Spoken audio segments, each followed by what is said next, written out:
방금 융자 비율이란 걸 했고요.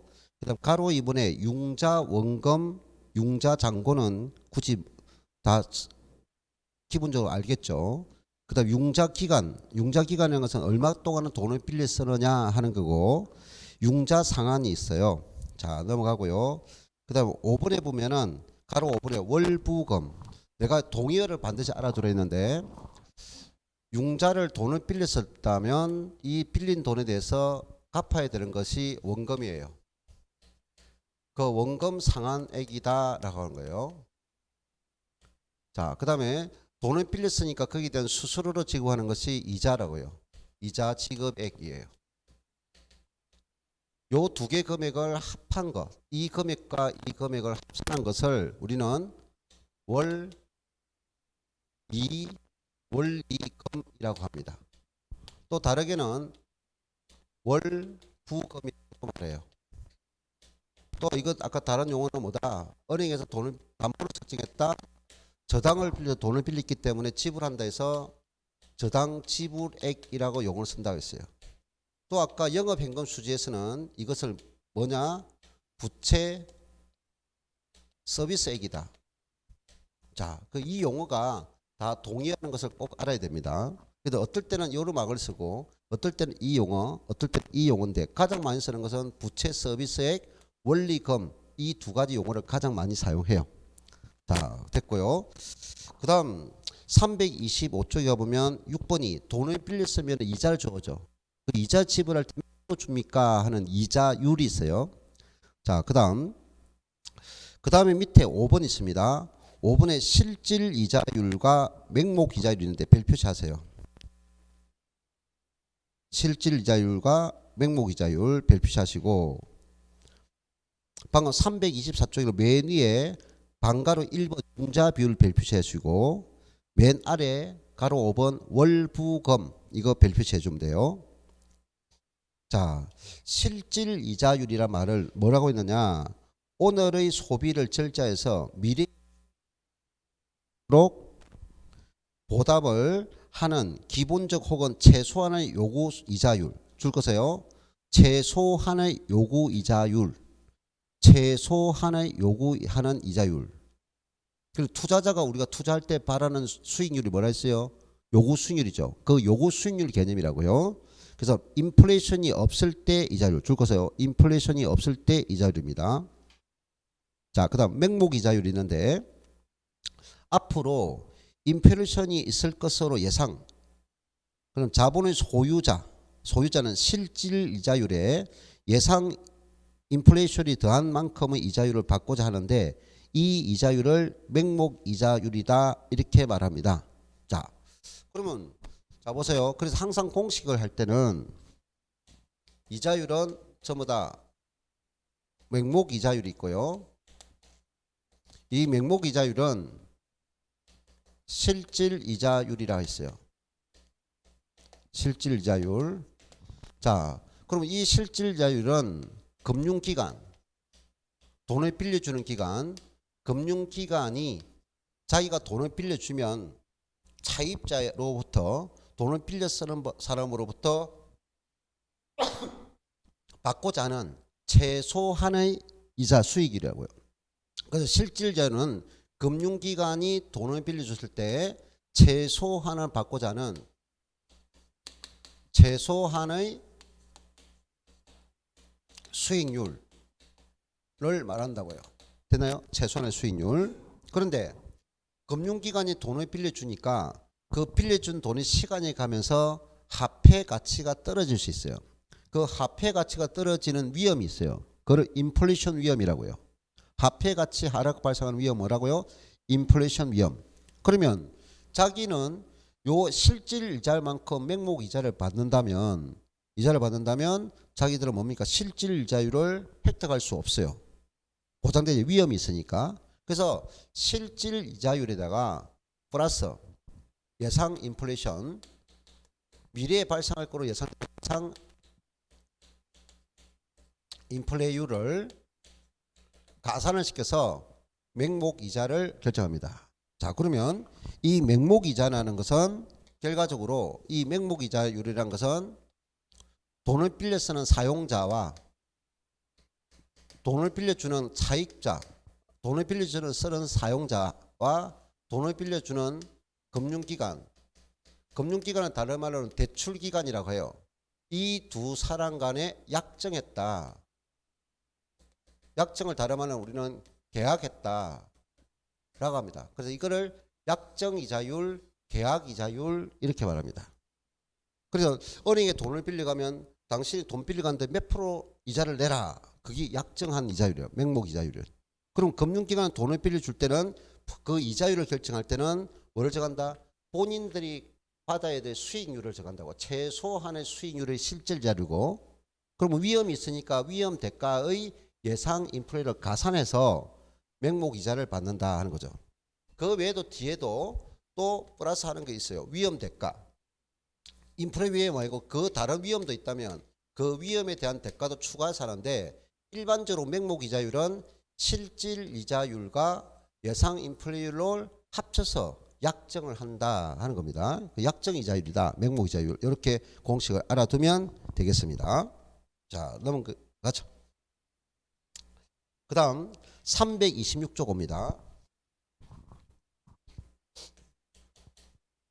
326쪽에 보니까 우리가 가로 2번이 저당 위험이라고 있죠.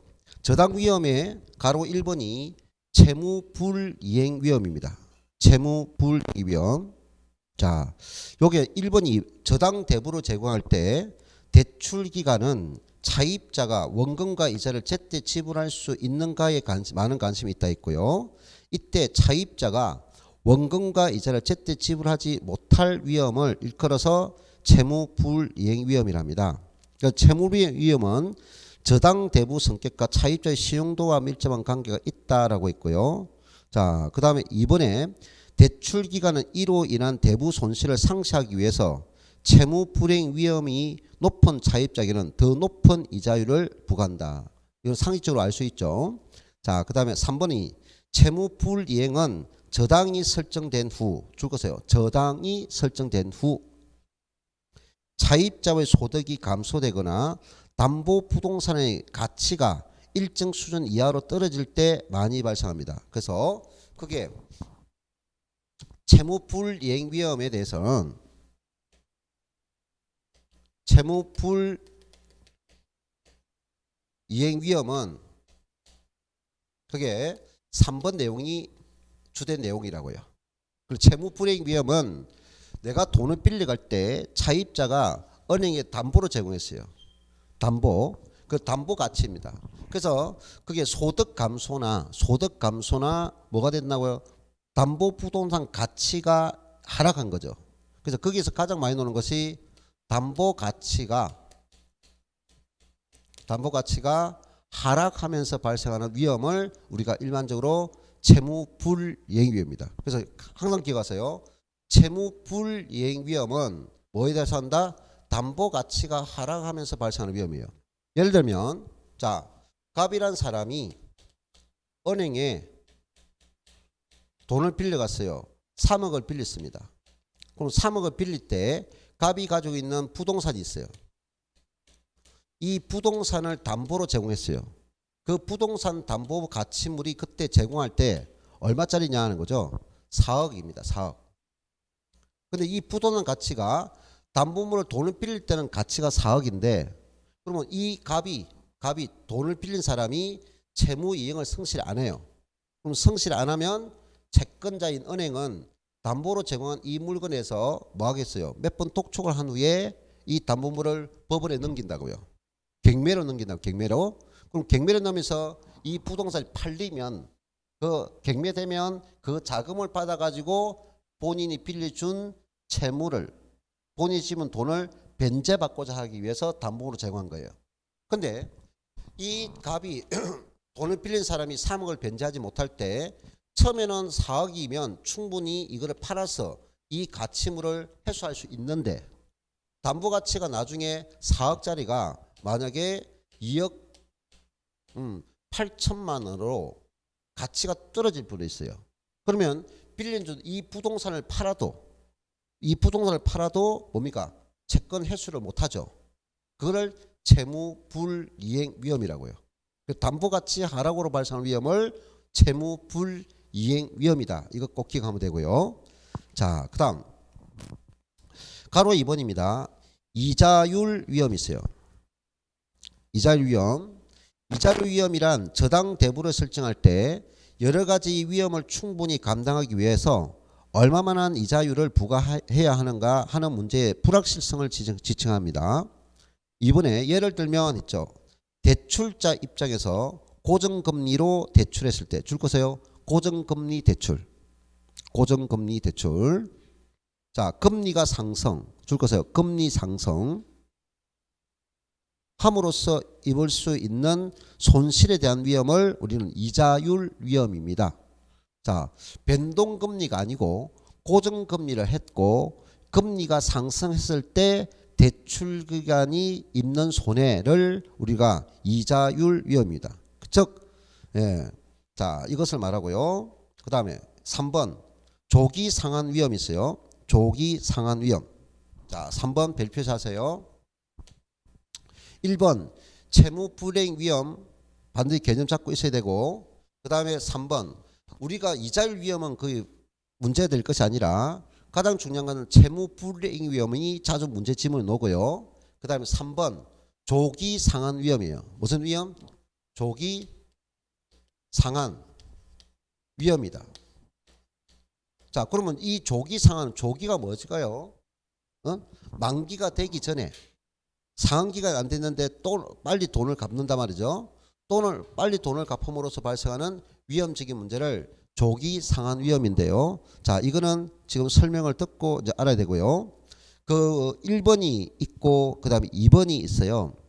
그 개념 있고 저당 이자율, 시장 이자율이 발생할 때 저당 이자율이 시장률보다 뭐다? 높을 때, 그럼 시장 이자율이 낮을 때. 자, 여기서 저당 이자율은 고정 이자율 개념이고요. 그 다음에 시장률은 시장 금리를 말하는 겁니다. 자, 그 다음 327쪽에 보면 유동성 위험이 있어요. 유동성 위험.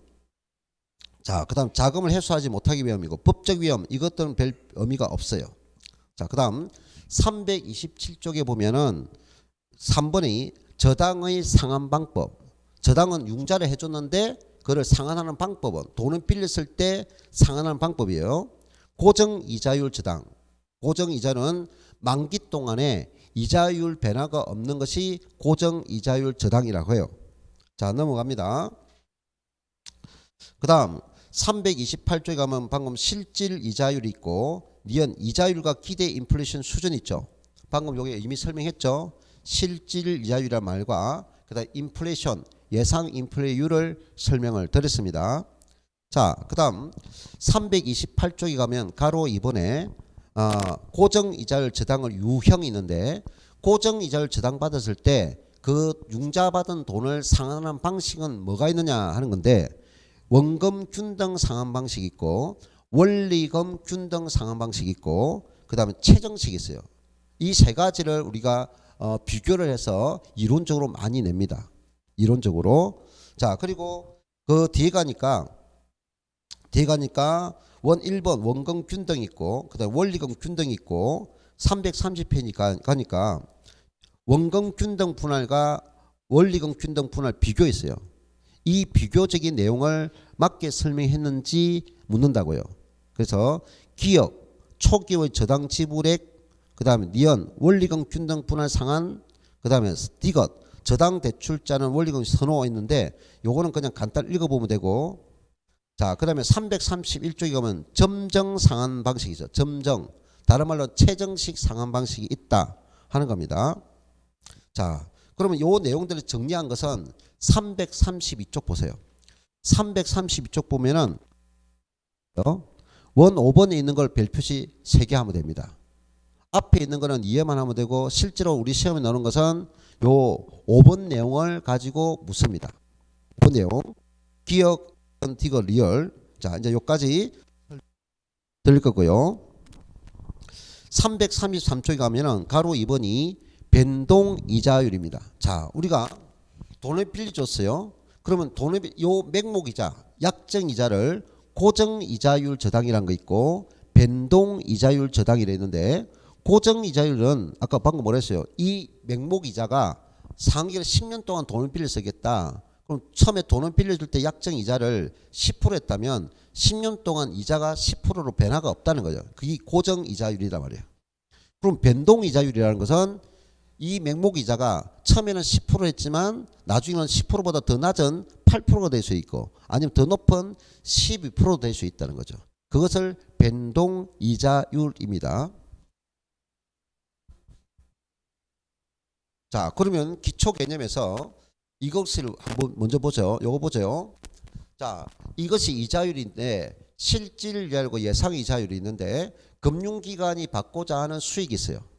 금융기관이 만약에 이것을 5%로 했습니다. 5% 했고 그 다음에 위험 대가 예상 인플레이션이 있어요. 예상 인플레이션이 여기서 2%로 예상했습니다. 그래서 돈을 빌려 쓰는 사람과 금융기관을 약정한 이자가 몇 프로 됐습니까? 7%로 이자를 받기로 했어요. 근데 이 7%가 무슨 금리냐? 자, 고정금리다. 무슨 금리? 고정금리입니다.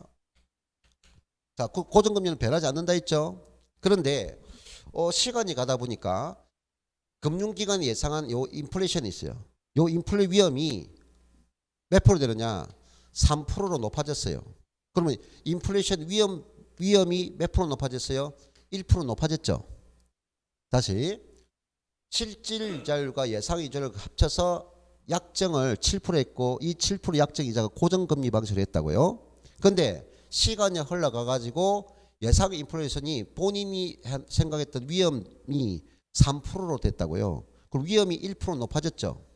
그럼 위험이 1% 높아졌더라도 금융기관은 요것을 누구에게 고정금리를 했기 때문에 누구한테 전환하지 못한다?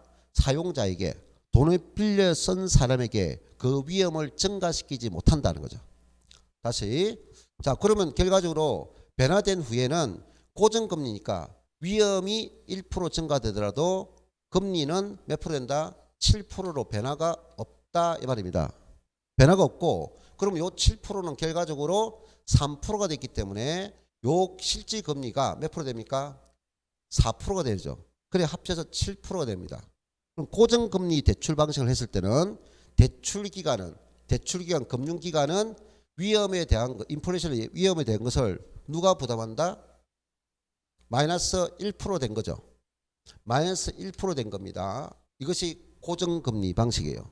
다시 그러니까 고정금리 대출을 하면은 위험에 대한 것을 누가에게 요 위험을 사용자에게 대출 증가시킵니까 안 시킵니까? 위험을 증가시키지 못한다는 거죠. 위험을 증가시키지 못하고 누구의 금융기관을 실질이자가 감소합니다. 실질이자가 감소합니다. 이것을 맞게 설명했는지 문제를 낸다고요. 자, 그다음 변동원유 보죠. 똑같은 7%고 그다음 7%가 실질 이자율 5%와 그다음에 예상 인플레 2%에서 약정을 7% 했습니다. 똑같은 방식으로 요 예상 인플레이션이 3% 전환됐습니다. 그래서 위험이 1% 높아졌어요. 그런데 이때 약정한 7%가 무슨 금리 방식이 있느냐? 변동금리 방식을 했다면 요 위험을 금융기관이 부담하지 않고 그 위험을 누구한테 증가시키느냐? 사용자에게 돈을 빌려서는 증가시킵니다. 차입자에게 위험을 증가시키는 방법을 변동금리고 차입자에게 위험을 증가시키지 못하는 것을 고정금리다. 자, 위험을 차입자에게 증가시키지 못하는 것은 뭐다? 고정금리 대출이고 위험을 증가시키지 못하니까 금융기관의 실질 수익이 감소하더라. 그럼 변동금리는 위험이 발생했을 때 위험을 차입자에게 증가시키니까 기존 7%에서 플러스 1%를 합쳐서 몇 프로? 8%로 전환하더라 이 말이야. 변동되더라. 그러니까 금융기관은 그대로 본인 수익인 5%를 그대로 회수하더라. 그죠? 그러면 여러분이 대출기관 입장에서는 고정금리 방식을 하는 게 좋아요? 변동금리 방식을 하는 게 좋아요? 그죠? 변동금리를 하는 것이 좋다 이 말이야. 대출 기간은. 그래서 돈을 빌릴 사람 입장에서는 변동금리보다는 고정금리가 좋고, 대출기관, 금융기관 입장에서는 고정금리보다는 뭐 위험을 증가시키는 뭐 변동금리가 하는 게 좋죠. 이해됐나요? 자, 이것이 먼저 알고요. 그다음, 그럼 고정금리 대출 방식이 있고 변동금리 있는데 기본적인 파트가 있어요. 자, 우리가 여기 변동금리 있는데 이 변동금리로서 약정할 때는, 자, 변동금리는 어떻게 되냐? 변동금리 공식은 또 따로 있습니다. 기준금리라는 게 있어요. 기준금리 플러스 가상금리로 결정됩니다. 여러분은 이 공식을 하면 돼요. 기준금리 플러스 가상금리로 결정된 것이 변동금리인데, 이 기준금리는 누가 결정하고 기준이 되죠. 우리가 뭡니까? 국책은행. 우리나라 국책은행은 누구야? 한국은행이죠. 한국은행에서 시장, 전 세계의 시장 상황을 보고 금리를 발표한단 말이에요. 그럼 금리를 발표하는데 결과적으로 이것은 뭐냐? 한국은행에서 제시하는 금리입니다. 그럼 한국은행이 제시하는 금리를 각 금융기관이 받아가지고 회의를 합니다. 회의를 해서 어떤 금리를 몇 프로 하겠다고 결정 내립니다. 그래서 이때 적용하는 금리가 CD금리가 있고, 변동금리의 기준금리를 하는 것은 CD금리 또는 코픽스 금리라고 있는데, 코픽스 금리가 있습니다. 그럼 일반적으로 우리나라는 지금 현재 금융기관에는 전부 다 무슨 금리를 적용하느냐? 코픽스 금리를 일반적으로 적용합니다. 일반적으로 코픽스 금리를 적용합니다. 그럼 방금 변동금리는 주기적으로 이자율을 뭐한다? 조정하게 된다고요. 주기적으로 이자율을 조정하는데 그 조정 주기가 일반적으로 CD 금리는 3개월 단위로 이자율을 조정하는 금리가 되고, 코픽스 금리는 일반적으로 6개월 단위로 이자율을 조정합니다. 그래서 일반적으로 우리는 이 변동금리를 코픽스 금리로서 6개월 단위로 일반적으로 하는 금리를 사용합니다. 자, 그러면 결과적으로 기준금리는 변한다 안 변한다? 변한다는 거죠. 변한다. 자, 그 다음에 가상금리 있어요. 이 가상금리는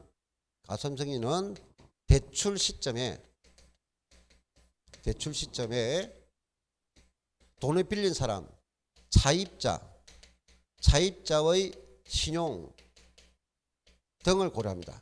차입자의 신용 등을 고려하여서 정하는 것을 가산금리예요. 대출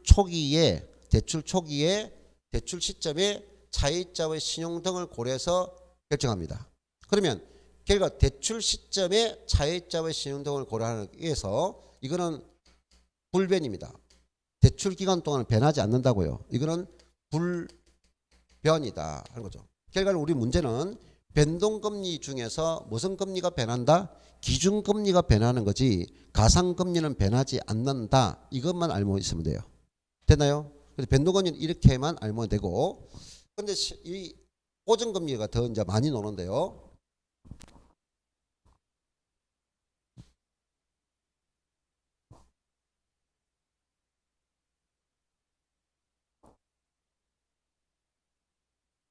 자, 금융기관과 명목이자가 저당이자가 고정금리 방식으로 했습니다. 얼마로 서로 약정했느냐? 10%로 돈을 빌려주고 하기로 했습니다. 10%. 근데 고정금리 10% 했는데 시장의 금리가 이보다 더 높은 12%가 됐다 이거죠. 그래서 이 고정금리가 방금 무슨 금리죠? 저당금리다 말이야. 저당금리보다 시장금리라고요. 시장금리가 상승했다 이 말이야. 자, 그러면 여기서 누구 입장을 생각하느냐?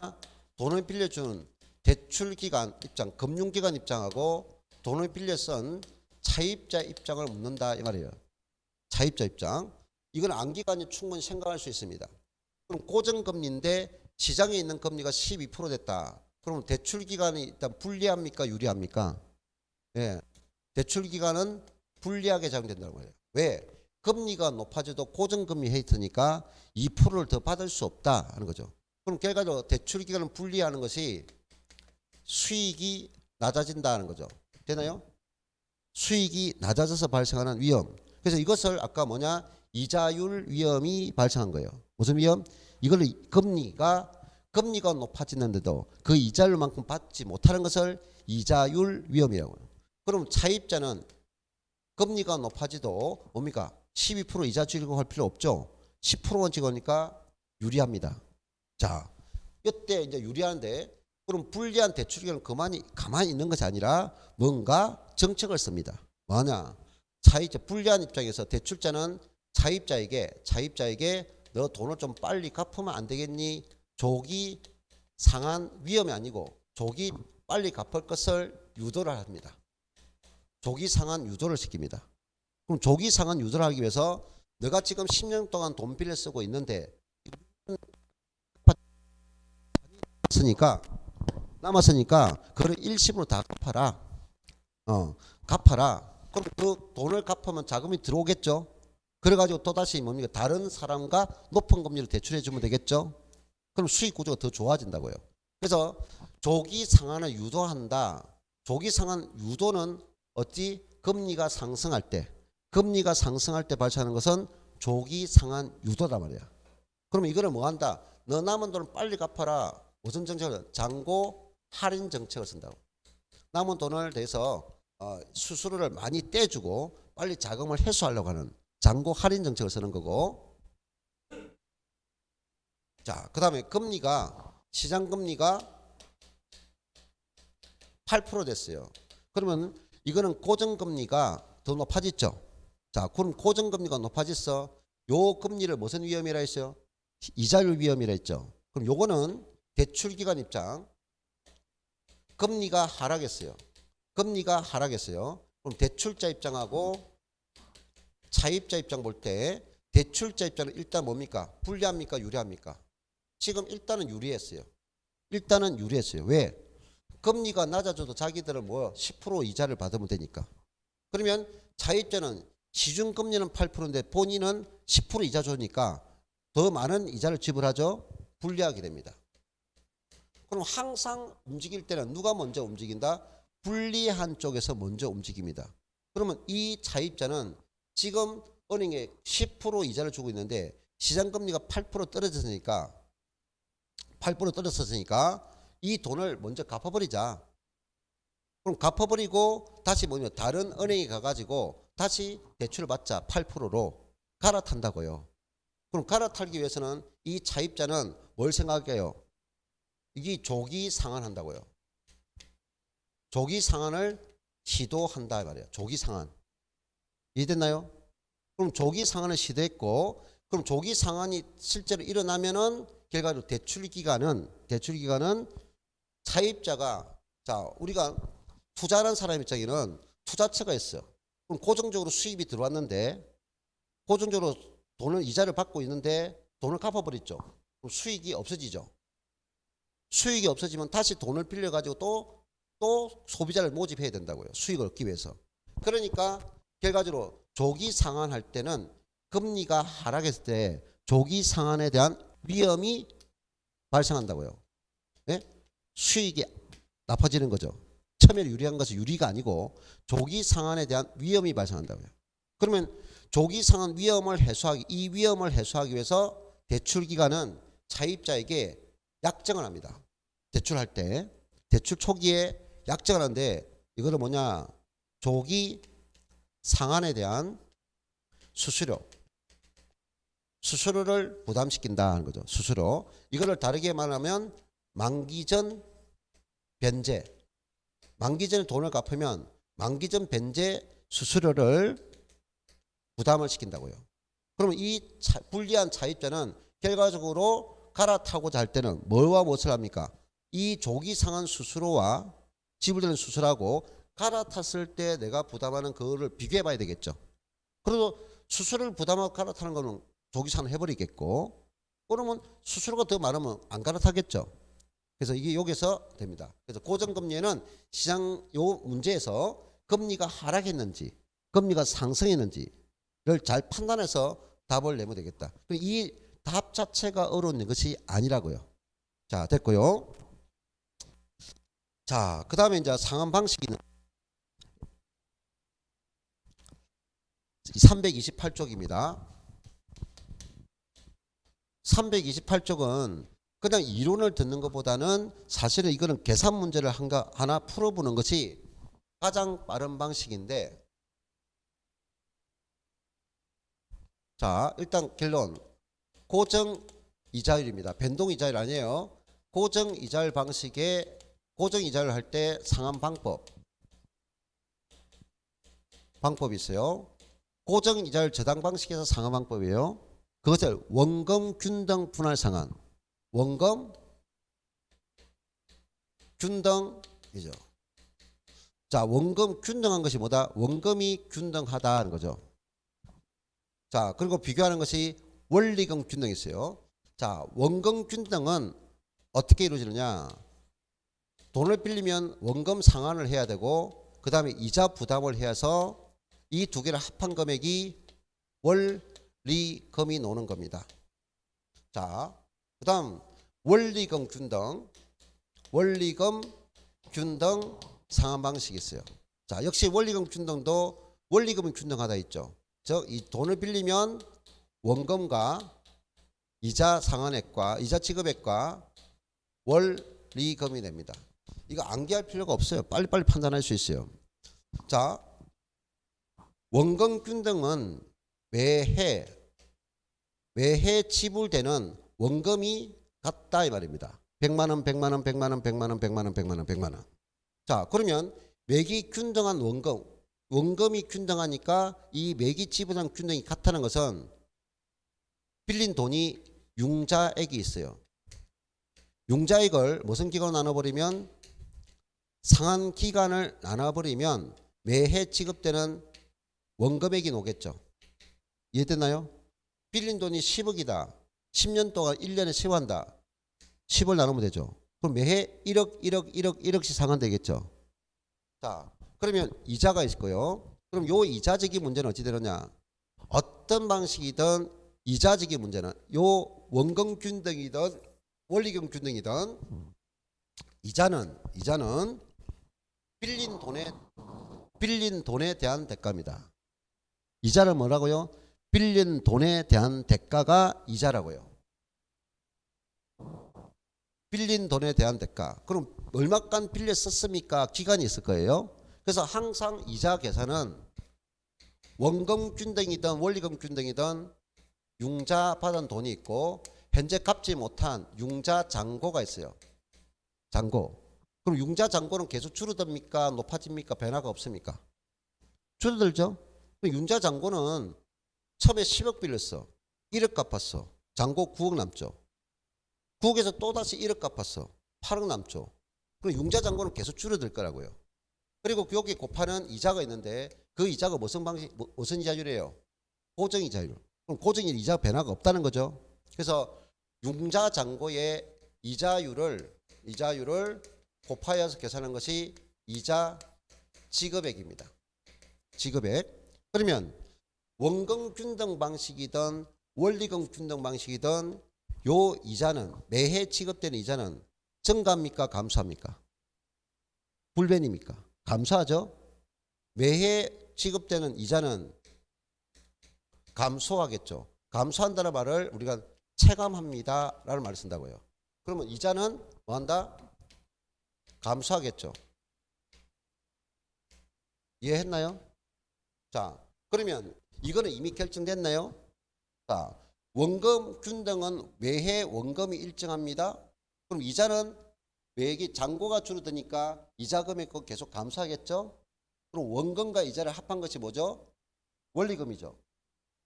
그러면 원금은 불변이라도 이자가 계속 감소하니까 이 두 개의 합한 금액 원리금도 매기 감소합니까? 증가합니까? 당연히 감소하겠죠. 이해됐나요? 그래서 항상 내 머릿속에는 이자는 어떤 방식이든 감소한다. 원금과는 원금이 일정하다. 원금이 일정한가 이 두 개 더하니까 원리금은 감소한다. 암기를 할 필요가 없는 거죠. 그잖아요. 근데 요 이론 문제를 잘 낸다고요. 요 이론을. 자, 그러면 원리금 균등은 이자는 무조건 감소한다 했죠. 그러면 원리금이니까 이 원리금이 매해 지급되는 원리금이 일정하다고요. 이게 일정하다고요. 다시 원금 균등은 원금이 매해 일정하고 원리금 균등은 원리금이 매해 똑같다고요. 이해됐나요? 그럼 이 매해 지급되는 원리금이 일정한 원리금 계산은 우리가 앞에서 화폐의 시간 가치 계수에서 행가 계수 있었어요. 돈을 빌렸다. 돈을 빌렸다. 그럼 매해 지급되는 원금 이자를 계산할 때 이 계산은 빌린 돈이 있어요. 융자액입니다. 그 융자액에다가 곱하는 거 있어요. 그래서 이 공식이 엄청 많이 사용된다고요. 배당상수입니다. 뭐라고요? 배당상수. 그래서 균등한 계산은 지금 뭘 계수를 한다?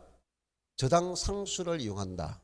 그 저당상수라면은 매해 지급되는 원리금을 산출합니다.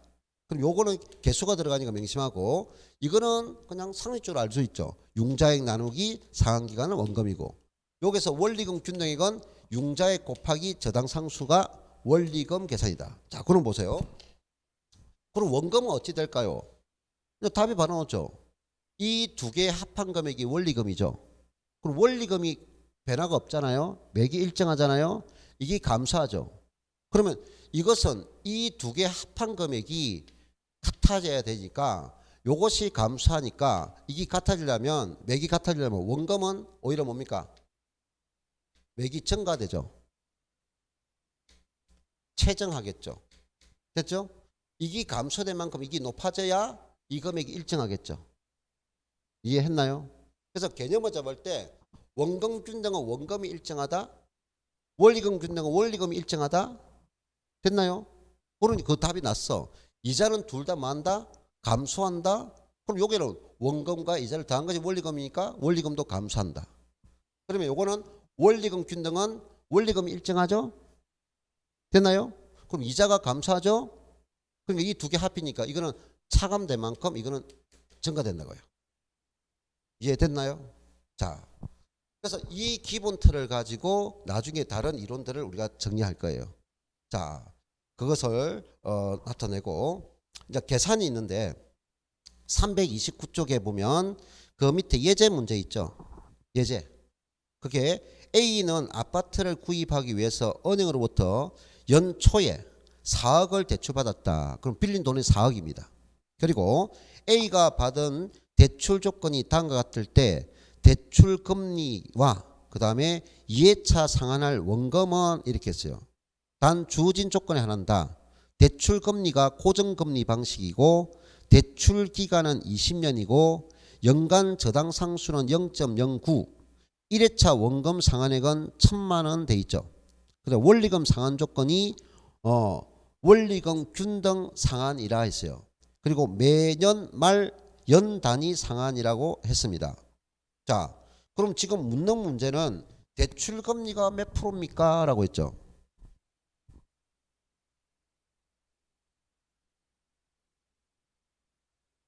지금 문제에서 뭘 물었나요? 대출 금리가 몇 프로입니까? 라고 물었고요. 대출 금리가. 자, 그 다음에 뭐냐는 거죠?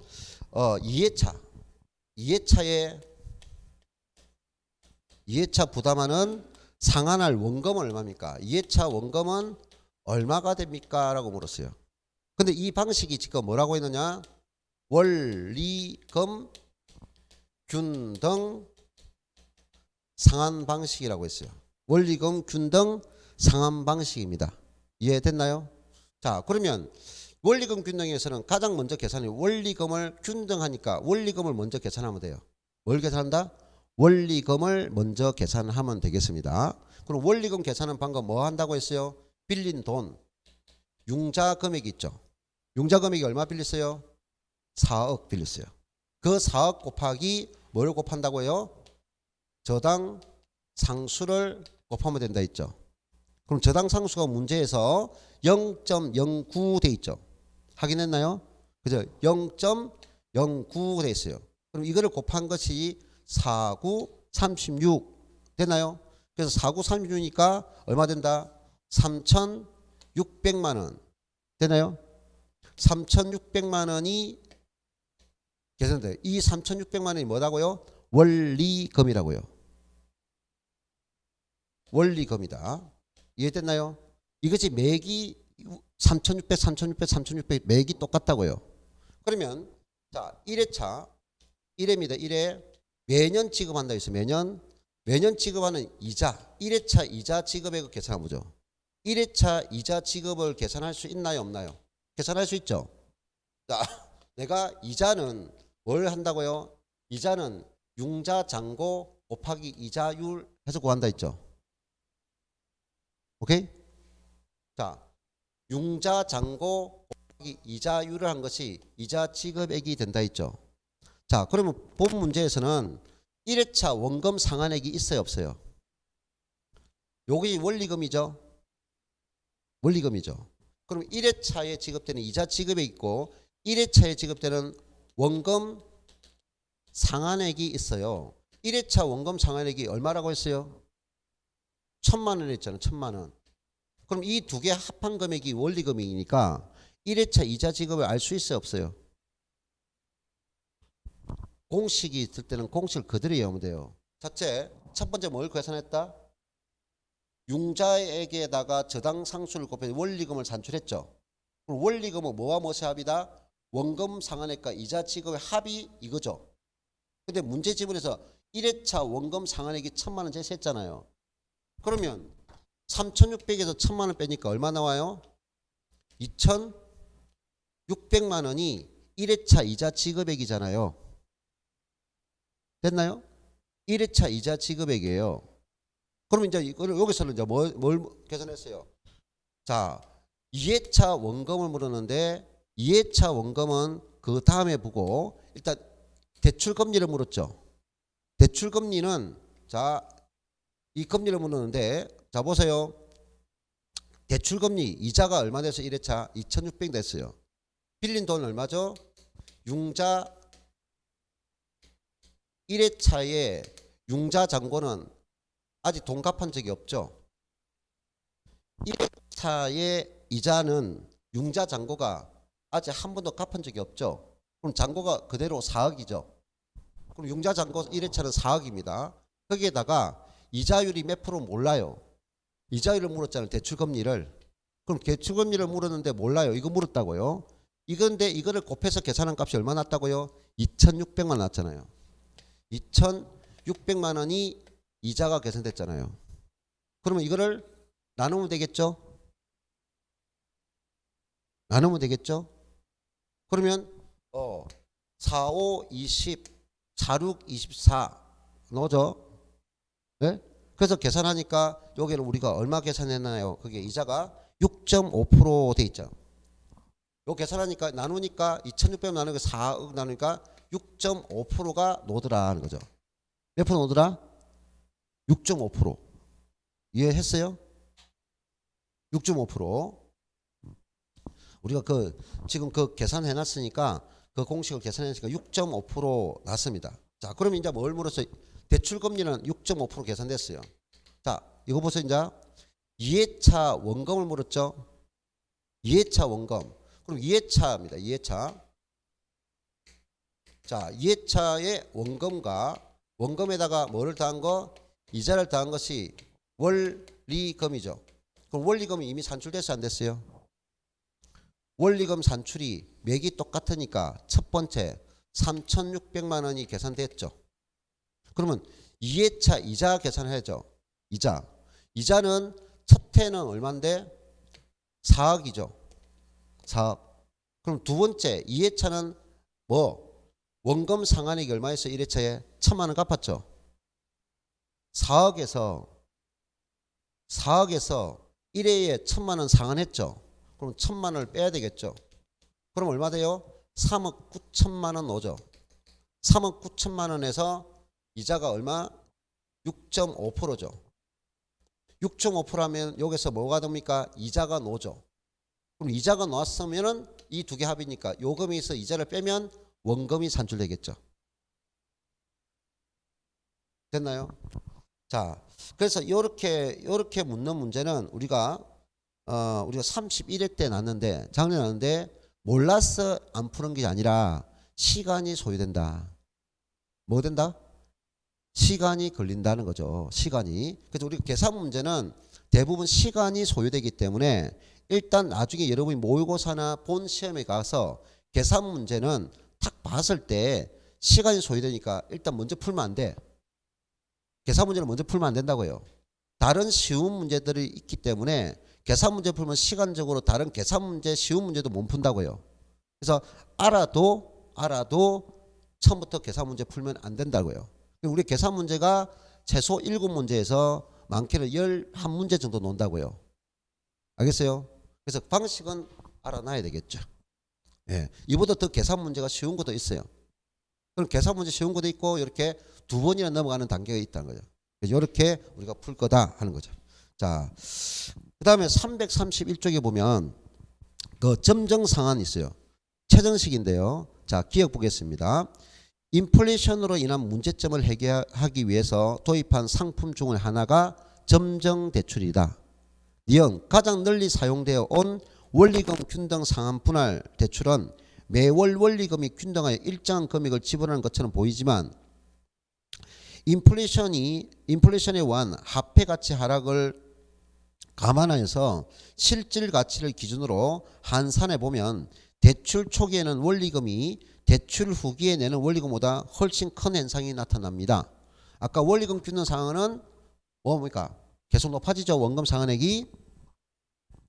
자, 그래서 이렇게 초기 상환 부담이 큰 것을 2월 효과라고 하는데 이는 후반부의 구매력 손실을 보전하기 위해 초반부의 실제 불이익을 늘려준다는 의미입니다. 자, 디귿 점정 상환 방법 있어요. 점정 상환의 목적은 있어요. 표준적인 대출에서보다 초기 상환 불이익을 부담을 줄여주는 것입니다. 점정 상환의 상환 불이익은 차입자의 소득이 시간을 두고 줄 것이요. 차입자의 소득이 시간을 두고 뭐한다? 상승해 가면서 예정된 증가율에 의해서 점차 인상됩니다. 따라서 이 구조는 털더 효과를 어느 정도 제거하여서 차입 가계로 하여금 현행 소득으로부터의 상환 불이익을 부담을 덜어주는데요. 리얼에 보면 따라서 점정 상한은 최초 불이익이 낮기 때문에 현재 소득이 적은 젊은 층 줄 것이요. 현재 소득이 적은 젊은 층 부부보다 적합하며 주택 예정 보유 기간이 짧은 사람에게 유리합니다. 요거는 계산 문제가 아니고 이론 문제를 일반적으로 많이 물어요. 그래서 요 디귿과 리얼만 핵심을 잡으면 돼. 자, 뭐냐 하면은 내가 젊은 층입니다. 젊은 층이니까 회사에 입사를 해도 아직 호봉이 적겠죠. 급여가 적단 말이야. 근데 앞으로 계속 건축한다면 소득이 늘어나겠죠. 그러면 처음에 너가 주택을 구입할 때 지금 이제 소득이 적으니까 부담을 많이 주면 안 된다. 부담을 많이 주면 안 된다. 그러니까 일정 기간 동안에 뭡니까? 이자만 부담해라. 일정 기간 동안은 이자만 부담하다가 소득이 늘어날수록 일정 기간 후에 원금과 이자를 갚아 나가라. 그러면 똑같은 10년이란 대출을 받았을 때 처음부터 원금과 이자를 갚아 나가는 방식하고 10년 중에서 4년 동안은 이자만 부담하고 나머지 기간 6년 동안에 원금과 이자를 갚아 나간다면 점정시는 처음은 부담은 적지만은 나중에는 부담이 엄청 커지겠죠. 무슨 말이겠어요? 이게 점정식이라고요. 그러면 이런 계층들은 어떤 사람이 유리합니까? 소득이 처음에는 적어도 소득이 점차 늘어나는 젊은 계층이 좋다고요. 노년층에는 맞지 않는 소득이 오히려 줄어드는 노년층에는 안 맞고 소득이 점차 높아지는 젊은 계층이 서로 되는 방식이다.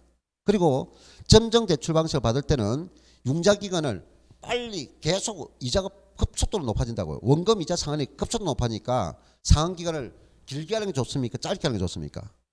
짧게. 그래서 길게 융자 기간을 짧게 하는 게 좋다고요. 그럼 또 한 가지 요 문제가 자 처음에 너가 소득이 발생할 거를 생각해가지고 소득이 높아지니까 이자만 부담하다가 아니면 이자도 원금도 부담하지 말고 일정 기간이 지난 후에 원금과 이자를 갚아라 했을 때 이자를 부담했는데 돈은 빌렸었는데 갚을 능력이 안 생길 수도 있죠. 소득이 높아질 거라 생각했는데 소득이 줄 수 있어요. 그러면 초기에 이자만 부담시키더라도 이자도 못 낼 수도 있단 말이야. 그러면 뭡니까? 본인이 빌린 돈은 만약에 5억인데 5억이 돼서 이자를 내야 되는데 이자를 안 내면 이자도 갚아야 되잖아요. 그럼 오히려 뭡니까? 본인 빌린 돈을 갚지 못하고 오히려 빌린 돈보다 더 많은 돈을 갚아야 되잖아요. 이거를 마이너스 상한 부의 상한 효과가 발생합니다. 오히려 마이너스 상한이 된다고 말이야. 부의가 아니고 부의 상한이라 이렇게 말합니다. 자, 그래서 위험의 점정 상한은 초기에 상한 불이백을 너무 할인해 주면 줄거죠. 부의 상한이 발생할 가능성이 크다는 거죠. 월 불이백이 매월 지급 이자를 충당하기에 부족해진다면 지불하지 못한 이자가 다시 뭐냐? 원래 빌린 돈에 더 가산되어서 갚아야 될 돈이 더 늘어난다는 거야. 그래서 마이너스 상한이 된다 이 말이야. 원래 빌린 돈을 갚지 못하는 마이너스 상한이 더 발생하는 부의 상한 효과가 발생한다는 거죠. 됐나요? 자, 이까지가 오늘 내용입니다. 자, 그래 다음 시간에 오면은 우리가 증권 유동화는 우리가 이번 과정에는 안 하고요. 어디를 할 거냐면은 감정 평가 부분 들어갈 거예요. 무슨 부분? 나머지는 지금 현재 할 필요가 없고 우리가 시험 문제에 15% 차지합니다. 몇 프로? 15%. 그 부분이 몇 페이지 있느냐? 424페이지. 감정평가론 있습니다. 자, 15%면 6문제죠. 6문제. 비중이 높죠. 비중이 높습니다. 여기도 공식이 나와요. 여기도 공식이 나오는데 오늘 우리가 감정평가 부분에 익히려면 오늘 앞 시간과 오늘 했던 두 가지를 알아야 된다고요. 투자론 그리고 오늘 금융론 이 두 개를 알아야 감정평가를 알 수 있다는 거예요. 그래서 투자론과 감정평가 엄청 중시한다고요. 됐나요? 자, 수고 많았습니다.